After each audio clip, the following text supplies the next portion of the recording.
മകൻ്റെ മുറിവുകൾ ഏറ്റവും അടുത്തു നിന്ന് കാണുവാൻ പരിശുദ്ധ അമ്മയ്ക്ക് അവസരമുണ്ടായി. കുരിശിൽ നിന്നിറക്കി യേശുവിൻ്റെ ശരീരം പരിശുദ്ധ അമ്മയുടെ മടിയിൽ കിടത്തിയപ്പോൾ എല്ലാ തിരുമുറിവുകളെയും ആർദ്രമായി ഉറ്റുനോക്കി അമ്മ നെടുവേർപ്പെട്ടിരിക്കണം.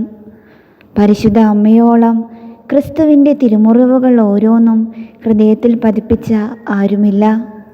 പരിശുദ്ധ ദൈവമാതാവേ, ക്രൂശിതനായ കർത്താവിൻ്റെ തിരുമുറിവുകൾ എൻ്റെ ഹൃദയത്തിൽ പതിപ്പിച്ചുറപ്പിക്കണമേ എന്ന് അമ്മയോട് ചേർന്ന് നമുക്കും പ്രാർത്ഥിക്കാം.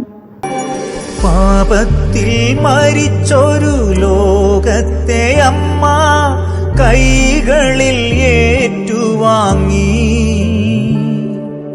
ലോകത്തെ രക്ഷിച്ച പുത്രനെ അമ്മ ഹൃദയത്തിൽ സ്തുതിച്ചു പാടി.